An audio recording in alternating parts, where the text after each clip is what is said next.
Dissociation का formula है एक, वो पढ़ना है। और वेंट ऑफ फैक्टर क्या होता है, उसके अकॉर्डिंगली डिग्री ऑफ डिसोसिएशन ये सब आता है। ठीक है, पहले अपन देखते हैं नर्व्स डिस्ट्रीब्यूशन लॉ। तो नर्व्स डिस्ट्रीब्यूशन लॉ कहता है कि अगर कोई इनमिसिबल लिक्विड है, लिक्विड पेयर है, और उसमें हम कोई सॉल्यूट डालते हैं, तो वो सॉल्यूट दोनों लेयर्स में, जो इनमिसिबल लिक्विड की लेयर्स होंगी, एक ऊपर इनमिसिबल है या नॉट मिसिबल, तो दो सेपरेट लेयर्स देखेंगे, तो वो अपने आप को डिसोसिएट कर लेगा दोनों लेयर्स में। So example is water and carbon tetrachloride are practically immiscible, ठीक है, विथ ईच अदर। बट अगर आयोडीन को हम मिक्स करते हैं उसमें, कार्बन टेट्राक्लोराइड में और वाटर में, तो क्या होता है कि iodine is added to a mixture at a certain temperature, so iodine distributes itself between these two layers of carbon tetrachloride and water. So let's consider the concentration of iodine. For example, this is water and this is CCl4. Consider the concentration of iodine in water and tetrachloride as C1 and C2. ठीक है, ये C1 है, ये C2 है। Now K constant है at a temperature, but ये कब आया है, देखते हैं कैसे आया। अगर ये तो तब था जब हमने इनिशियली थोड़ा आयोडीन डाला। If we still are adding iodine more, then what will happen, iodine again it distributes itself between these two layers. फिर से अगर हम ऐड करते जा रहे हैं तो आयोडीन अपने आप को डिस्ट्रीब्यूट करता जाएगा, और वो कंसंट्रेशन जब हम और आयोडीन ऐड कर रहे हैं और वो अपने आप को डिस्ट्रीब्यूट कर रहा है, वो हो जाएगा C1 dash and C2 dash. ठीक है, ये इनिशियल था, इसके बाद जब हम और ऐड कर रहे हैं तो C1 dash C2 dash. Now the concentration of iodine in both the layers will be more than the previous case, of course, क्योंकि पहले तो हमने एक लिमिटेड अमाउंट ऐड करके छोड़ दिया ना। If we are adding continuously more more more, amount will be increased, iodine का अमाउंट इंक्रीज होगा definitely. So ratio now C1 by C2, ये भी डेफिनेट है कि C1 dash will be greater than the C1, क्योंकि हम iodine को ज्यादा ऐड कर रहे हैं। Similarly C2 dash will be more than C2, so the ratio of C1 by C2 and C1 dash by C2 dash is equals to a constant, this is K, ठीक है। and it is evident in each case iodine distribute itself between two immiscible layer in such a way that the ratio of its concentration in the two layers is constant at a temperature. For example, अगर 273 kelvin पे है, तो जो इसका concentration होगा ratio का, it will be a constant quantity, may be 1 may be 2, it will be a constant quantity, ठीक है, एक पर्टिकुलर टेम्परेचर के लिए। So it was pointed out by Nernst, Nernst ने ये बोला कि the ratio of C1 by C2 is a constant quantity only when the solute exists in the same molecular form. For example, अगर molecular form क्या होता है H2O, इसका molecular form यही है, ना ये डिसोसिएट हो रहा है, ना इस पे इसके मॉलिक्यूलर फॉर्मूला में ना कोई चेंज हो। तो नर्स ने कहा the ratio of C1 by C2, जो आयोडीन अपने आप को डिस्ट्रीब्यूट कर रहा था, उसका रेशियो कांस्टेंट होगा, और क्या होगा, सेम मॉलिक्यूलर फॉर्म में सल्यूट जो है वो एग्जिस्ट करेगा। That is relative molecular mass of the solute in the same is the same in two layers, ठीक है, उसके मॉलिक्यूलर मास में कोई चेंज नहीं आएगा, जो भी सॉल्यूट अपने आप को डिस्ट्रीब्यूट करेगा in both the layers. Iodine के मोलर मास में at initial no change, at final no change, molecular mass same रहेगा, रेशियो कांस्टेंट रहेगा, और मॉलिक्यूलर फॉर्मूला सेम रहेगा। सो नर्स का डिस्ट्रीब्यूशन लॉ, इसका स्टेटमेंट ये है, statement is at a fix temperature a substance X, यहाँ पे iodine, distribute itself between the two immiscible solvent, for example A and B, A को water मान लो, B को carbon tetrachloride मान लो, in equilibrium with each other in such a way that the ratio of the concentration of X in the two solvent is constant. Okay, provided that the solute x जो है उसका molecular frame same रहेगा, formula दोनों solvents में। Yes, समझ आया most का statement? Yes ma'am. Yes, सो के की वैल्यू क्या होगी? के की वैल्यू हो जाएगी कंसंट्रेशन ऑफ एक्स, मतलब आयोडीन का कंसंट्रेशन सॉल्वेंट ए या वाटर में कितना है, आयोडीन का कंसंट्रेशन कार्बन टेट्राक्लोराइड में कितना है। सो जब कांस्टेंट जो के है, this constant is the distribution coefficient और the partition coefficient of the solute between the two solvents. तो ये के की कुछ वैल्यू दी हुई है, अलग अलग डिस्ट्रीब्यूशन आयोडीन का वाटर और कार्बन टेट्राक्लोराइड में 3.22 है, 2.745 है, इन दोनों का रेशियो निकालोगे तो ये देखो constant quantity is coming same 10⁻⁻²। So the के जो कोफिशिएंट है, के डिस्ट्रीब्यूशन कोफिशिएंट जो है या पार्टीशन कोफिशिएंट है, ये डिपेंड करता है सॉल्यूट के नेचर पे, नेचर ऑफ सॉल्वेंट पे और टेम्परेचर पे। सॉल्यूट का नेचर कैसा है, पोलर है, नॉन पोलर है, क्या नेचर है उसका, सॉल्वेंट का नेचर कैसा है, पोलर है, नॉन पोलर है, टेम्परेचर क्या है। So this was Nernst's distribution law. Yes, समझ आया सबको, दोनों को? Anisha, Shyam? Yes ma'am. Yes, yes, now we have to study ये इक्विलिब्रियम का पार्ट है। Okay Anisha, you were saying ना थर्मोडायनेमिक डेरिवेशन, ये इक्विलिब्रियम का पार्ट है। अभी हमें पढ़ना है एसोसिएशन एंड डिसोसिएशन, दो चीजें, ठीक है? तो मैं यहाँ पे आपको बता देती हूँ इस पार्ट में एसोसिएशन एंड डिसोसिएशन। देखो, एक चीज होती है कॉलिगेटिव प्रॉपर्टी। कॉलिगेटिव प्रॉपर्टी मतलब वो प्रॉपर्टी जो नंबर ऑफ सॉल्यूट्स पे डिपेंड करती है, ठीक है? तो नंबर ऑफ सॉल्यूट पे जो प्रॉपर्टीज डिपेंड करती हैं, they are called as colligative properties. So ऐसी कुछ प्रॉपर्टीज हैं जो हैं, सबसे पहले relative lowering in the vapor pressure, relative lowering in vapor pressure, it is a colligative property क्योंकि vapour pressure number of moles of solute पे depend करता है। सेकेंड है elevation in boiling point, boiling point में elevation होता है if there is a solute. And third और the fourth, third is depression in the freezing point, freezing point, and fourth property is osmotic pressure. So these four are colligative properties, means these four properties depends on the number of solutes, particle or the molecules, but not on the nature. solute के nature पे नहीं, solute के number of particles पे ये चार property depend करती है। अब होता क्या है कि एक टर्म आता है एबनॉर्मल मॉलिक्यूलर मास, और ये सारी जो प्रॉपर्टीज हैं इसमें नॉन इलेक्ट्रोलाइट सॉल्यूट होता है, ठीक है? नॉन इलेक्ट्रोलिटिक सॉल्यूट होता है। और जब हम एबनॉर्मल मॉलिक्यूलर मास पढ़ेंगे तो मैं बताती हूँ उसमें क्या डिफरेंस आता है और क्यों एसोसिएशन और डिसोसिएशन हो रही है। तो कॉलिगेटिव प्रॉपर्टीज तो नॉन इलेक्ट्रोलाइट सॉल्यूट के लिए थी, ठीक है? बट अगर abnormal molecular mass, so abnormal molecular mass मतलब कभी कभी जब इलेक्ट्रोलिटिक सोल्यूशन आ जाता है या सोल्यूट आ जाता है तो there is association and dissociation takes place, ठीक है?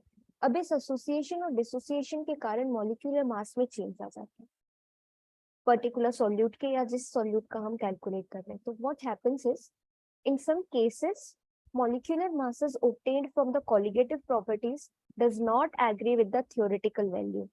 जो हमने colligative properties से निकाली है वैल्यूज, मॉलिक्यूलर मासेस निकाले हैं, पार्शियल प्रेशर से निकाले हैं, वेपर प्रेशर से निकाले हैं, ऑस्मोटिक प्रेशर से निकाले हैं, फ्रीजिंग पॉइंट डिप्रेशन से और बॉइलिंग पॉइंट एलिवेशन से, उन सब की जो वैल्यू है वो थियोरेटिकली मैच नहीं होती है। और इस कारण से जो मास या मॉलिक्यूलर मास में डिफरेंस आता है वो कहलाता है abnormal molecular mass. It is called as abnormal molecular mass. वो वैल्यूज या वो मॉलिक्यूलर मास जो कॉलिगेटिव प्रॉपर्टी से हमने फाइंड किया और जो थ्योरेटिकली फाइंड किया। Sometimes these values are not same, और वो सेम इसलिए नहीं होती है क्योंकि एसोसिएशन या डिसोसिएशन हो जाता है सॉल्यूट का, और इसके कारण ये होता है कि मॉलिक्यूलर मास चेंज हो जाता है, और इस चेंज मॉलिक्यूलर मास को हम कहते हैं एबनॉर्मल मॉलिक्यूलर मास। ठीक है, एबनॉर्मल मॉलिक्यूलर मास। अब रीजन, 3 रीजन थे। रीजन थे क्या क्या? Ma'am yes, ma'am abnormal molecular मास की डेफिनेशन और एक बार बता हाँ। दीजिए प्लीज। एबनॉर्मल मॉलिक्यूलर मास की डेफिनेशन है, लिखो, इन सम केसेस, लिखो, in some cases molecular masses obtained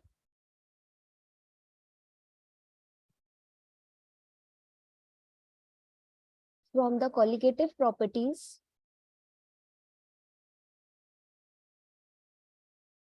in some cases molecular masses obtained from colligative properties do not agree with the theoretical value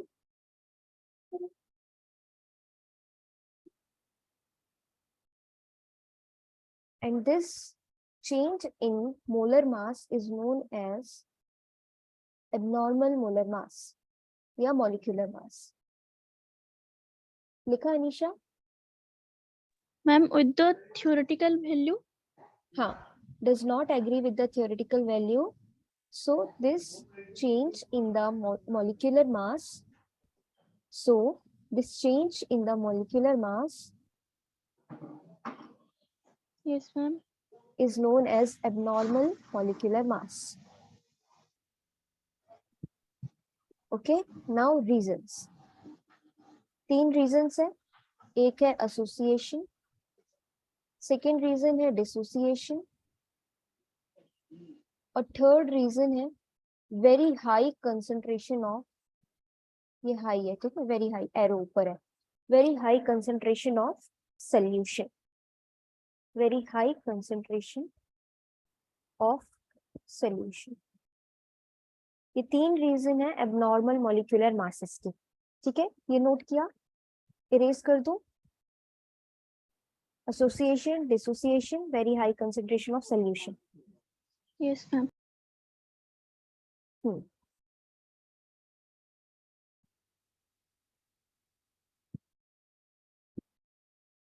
now यहाँ पर बात आती है went half factor. Went half factor क्या होता है? तो वेंट हॉफ फैक्टर को हम आई से डिनोट करते हैं, and this factor it expresses the extent of dissociation and association. It expresses the extent of dissociation and association. I जो वेंट हॉफ फैक्टर है, ये एक्सप्रेस करता है कि कोई भी सॉल्यूट कितना डिसोसिएट होगा और कितना एसोसिएट होगा। ओके, एसोसिएशन डिसोसिएशन को एक्सप्लेन करने के लिए ही वेंट हॉफ फैक्टर आया था, और वेंट हॉफ फैक्टर को हम डिफाइन करते हैं I is equals to normal molecular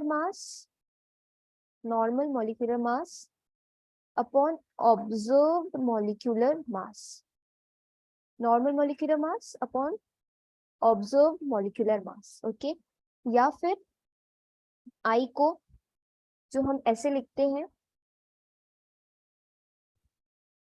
observed molecular mass को हम यहाँ पर,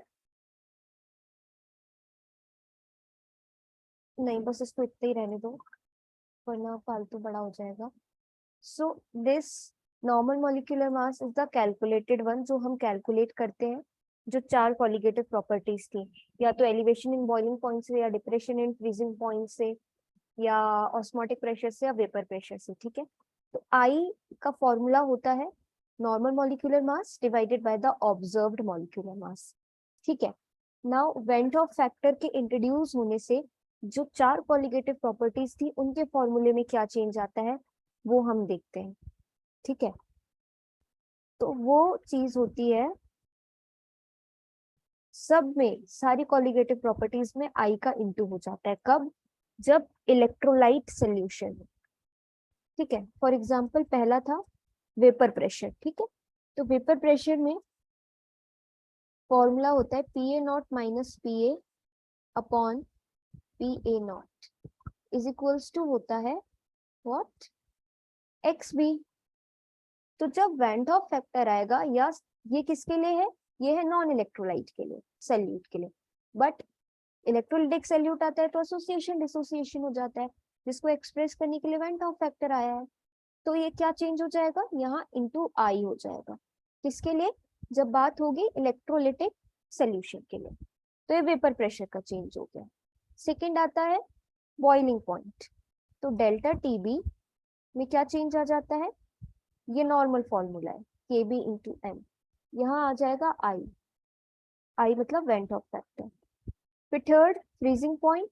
तो फ्रीजिंग पॉइंट के डिप्रेशन का नॉर्मल फॉर्मूला है के एफ इंटू एम, यहाँ क्या आ जाएगा? आई।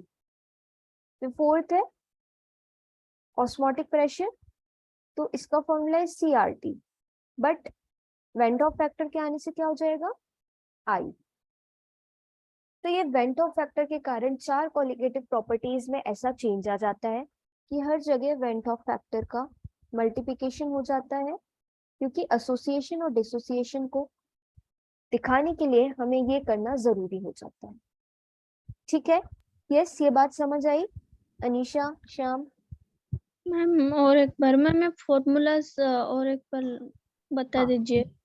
ये फॉर्मूलेज ना, दिस फॉर्मूला इज फॉर, देखो कॉलिगेटिव प्रॉपर्टीज आपको है नहीं, इसलिए मैं वो समझा नहीं रही हूँ। तो कॉलिगेटिव प्रॉपर्टीज होता है कि जब हम कोई भी प्रॉपर्टी जो नंबर ऑफ सॉल्यूट पे डिपेंड करती है, सॉल्यूट के नेचर पे डिपेंड नहीं करती। नेचर मतलब कि वो पोलर है कि नॉन पोलर है, कि हाइड्रोजन बॉन्ड फॉर्म कर रहा है नहीं कर रहा है, ठीक है। तो उसके नेचर पे डिपेंड नहीं करती, but it depends on the number of molecules of solutes, ठीक है। तो उसके अंदर 4 प्रॉपर्टीज थी। एक था वेपर प्रेशर, एक था बॉइलिंग पॉइंट में एलिवेशन, एक था depression in the freezing point, और एक था ऑस्मोटिक प्रेशर, ठीक है। तो जो वेपर प्रेशर का फॉर्मूला होता है, ये हमने पढ़ा है ना राउल्स लॉ के अकॉर्डिंग भी, वेपर प्रेशर क्या होता है, तो फॉर्मूला ये यस होता है मैम। उसका, ठीक है। तो ये वेपर प्रेशर का फॉर्मूला हुआ। एलिवेशन इन बॉइलिंग पॉइंट का फॉर्मूला होता है delta TB is equals to K B into M, ठीक है। फिर डिप्रेशन इन फ्रीजिंग पॉइंट का फॉर्मूला होता है के एफ इंटू एम, और ऑस्मोटिक प्रेशर का होता है पाई। ऑस्मोटिक प्रेशर को पाई से डिनोट करते हैं, pi equals to C R T, concentration temperature R, ठीक है। अब क्या होता है कि जब ये तो था कॉलिगेटिव प्रॉपर्टीज में, क्या बोला था मैंने, सल्यूट नॉन इलेक्ट्रोलाइट होता है। बट एसोसिएशन डिसोसिएशन कब हो जाता है? जब सल्यूट का नेचर इलेक्ट्रोलाइटिक हो जाता है। तो व्हाट हैपेंस इज एसोसिएशन होने लगता है और डिसोसिएशन होने लगता है जब सल्यूट का नेचर इलेक्ट्रोलाइट होता है, क्योंकि वो ब्रेक होने लगेगा ना आयंस में। तो क्या होगा कि वेंट ऑफ फैक्टर इंट्रोड्यूस हुआ था, ये एक्सप्लेन करने के लिए कि कितना एसोसिएट हो रहा है और कितना डिसोसिएट हो रहा है, ठीक है। इसलिए आई का इंट्रोडक्शन इंट्रोड्यूस हुआ, वेंट ऑफ फैक्टर। तो अब क्या चेंज हो जाएगा? ये तो नॉर्मल फॉर्मूला था, ठीक है। अब एसोसिएशन या डिसोसिएशन होने लगेगा और सॉल्यूट जो है वो इलेक्ट्रोलाइटिक हो जाएगा। तो you have to multiply the value of I in each formula. Yes, now understanding? Yes ma'am. Yes. So अभी देखते हैं हम कि एसोसिएशन डिसोसिएशन का फॉर्मूला क्या होगा। सो एसोसिएशन या डिसोसिएशन का फॉर्मूला होता है अल्फा। अल्फा मीन्स होता है डिग्री ऑफ डिसोसिएशन, ठीक है। अल्फा मीन्स होता है डिग्री ऑफ डिसोसिएशन। तो ये डिसोसिएशन के लिए लिख रही हूं मैं, डिसोसिएशन के लिए extent of degree of dissociation क्या होगी? तो अल्फा इक्वल्स टू आई, आई मतलब went Hoff factor -1 divided by n minus 1. Now what is n? N is the number of particles formed after the dissociation. ठीक है। फॉर एग्जाम्पल BaCl2 है, ये dissociate होके Ba2+ बनाता है और 2Cl नेगेटिव बनाता है। तो N की वैल्यू क्या हो जाएगी? 3। वाई 3? क्योंकि BaCl2 डिसोसिएट होने के बाद 2 Cl और एक Ba बना रहा है। N की वैल्यू हो गई 3, सो 3 - 1। ठीक है। I की वैल्यू कैसे निकालोगे? From the formula normal molecular mass upon the observed molecular mass. ठीक है। तो नॉर्मल मॉलिक्यूलर मास कैसे होगा? For example normal molecular mass BaCl2 का क्या होगा? बेरियम का मॉलिक्यूलर मास प्लस 2Cl का molecular mass, so will get the normal molecular mass. Yes, समझ आ रहा है सबको? मैम और एक बार। हाँ, मैंने क्या बोला कि फॉर डिसोसिएशन, जो डिग्री ऑफ डिसोसिएशन है हम उसको कैसे एक्सप्रेस करेंगे? तो the formula is I-1 upon N-1। तो I तो वेंट ऑफ फैक्टर है। नाउ N क्या है? N है नंबर ऑफ पार्टिकल्स जो डिसोसिएशन होने के बाद बन रहे हैं। नंबर ऑफ पार्टिकल्स जो डिसोसिएशन होने के बाद बन रहे हैं। तो यहाँ 3 पार्टिकल्स बन रहे हैं। Yes, yes ma'am. so N equals to 3, so we'll put N equals to 3 here. अब I की वैल्यू आप कैसे निकालते हो? I की वैल्यू होती है ना normal molecular mass upon observed molecular mass. तो नॉर्मल मॉलिक्यूलर मास आप निकाल लोगे जस्ट एडिंग, जैसे आप नॉर्मल किसी भी कंपाउंड का मॉलिक्यूलर मास निकालते हो, ऐसे निकालते हो ना। बेरियम का कितना है, क्लोरीन का कितना है, कितने मॉलिक्यूल्स हैं क्लोरीन के, इनटू कर देते हो और फिर वैल्यू निकाल देते हो। यस, जी मैम। तो नॉर्मल मॉलिक्यूलर मास आ जाएगा आपका। उसके बाद ऑब्जर्व्ड मॉलिक्यूलर मास आएगा कॉलिगेटिव प्रॉपर्टीज के जो फॉर्मूले हैं उससे। सो डिग्री ऑफ डिसोसिएशन के लिए जो फॉर्मूला है वो क्या है? Alpha equals to I-1 upon N-1। ठीक है। नाउ फॉर एसोसिएशन,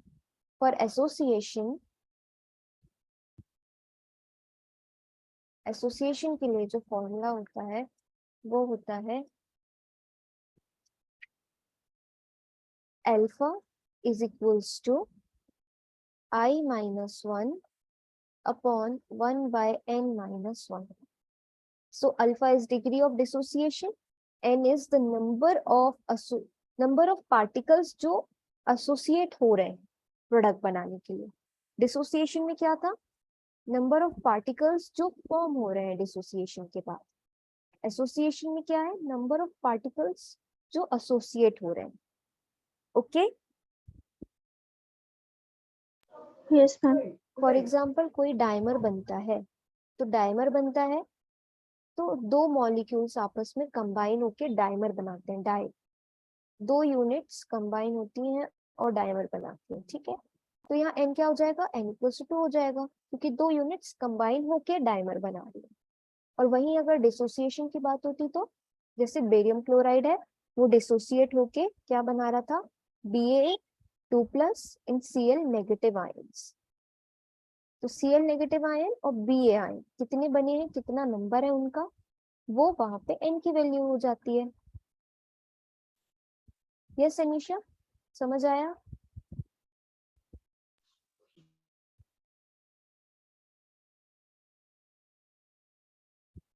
यस, समझ आया?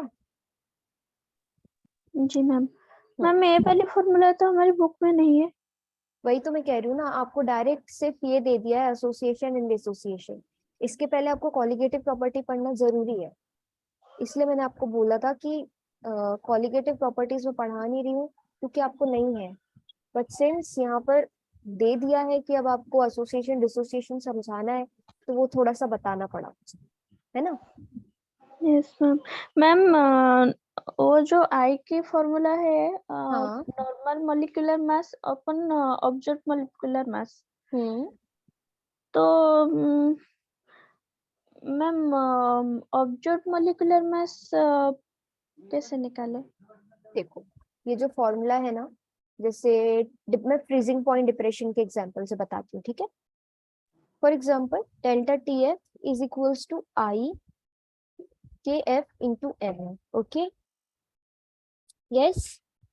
तो यहाँ पर क्वेश्चन में ऐसा दिया होगा कि आइदर KF दिया होगा, M दिया होगा, डेल्टा TF दिया होगा, तो आप I निकाल दोगे, तो आपको normal molecular mass upon observe molecular mass नहीं करना पड़ेगा, पहली बात।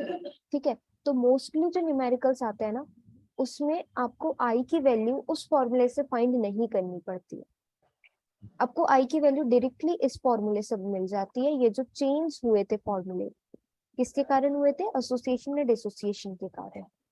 तो आपको डिफिकल्टी नहीं होती फाइंड करने में। आपको TF की वैल्यू दी होती है, KF की वैल्यू दी होती है, और M की वैल्यू दी होती है, मोलैरिटी, दिस इज मोलैरिटी। ठीक है, तो इस चीज की वैल्यू दी होती है, तो आपके पास I की वैल्यू आ जाती है, और I की वैल्यू आ जाती है तो डायरेक्ट क्या रखोगे? अल्फा इक्वल्स टू I की वैल्यू आ गई और n-1, ये किसके लिए है? अगर डिसोसिएशन, एसोसिएशन है तो सिमिलरली I की वैल्यू आप कोई भी फॉर्मूला, ये तो डिप्रेशन इन फ्रीजिंग पॉइंट है, अगर आपको बोलते हैं एलिवेशन इन फ्रीजिंग पॉइंट वाला फाइंड करो तो वो फॉर्मूला रखना, उसमें भी I दिया हुआ है, तो I फाइंड कर लेना, और I फाइंड करके क्या करोगे? 1/n-1 कर देना। n तो पता चल गया ना, बताया n कैसे निकालते हैं। Yes ma'am. ठीक है, तो अभी समझ आया? जी ma'am. Yes, so we have completed unit solution 2. Okay, तो अपने फ्रेंड्स को बता देना जिसको सॉल्यूशन 2 पढ़ना था। ओके निशा? Yes ma'am. हाँ, मैम और distribution law Nernst distribution law भी हो गया। नहीं, वो जो application of distribution law. Nernst distribution का एप्लीकेशन, जी मैम। नर्स डिस्ट्रीब्यूशन का एप्लीकेशन मैं अभी शाम की क्लास में बता दूंगी, ठीक है? Okay ma'am. एक लाइन का आंसर है वो, अभी फर्स्ट ईयर की क्लास का टाइम हो चुका है।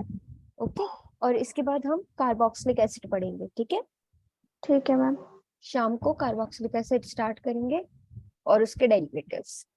मैम दोपहर की क्लास होगी या फिर नहीं? दोपहर की तुम बताओ करनी है कि नहीं? अगर करनी है तो मैं क्रिस्टल फील्ड थ्योरी पढ़ा दूंगी उसमें, और आइसोमेरिज्म, तो कोऑर्डिनेशन 2 भी खत्म हो जाएगा।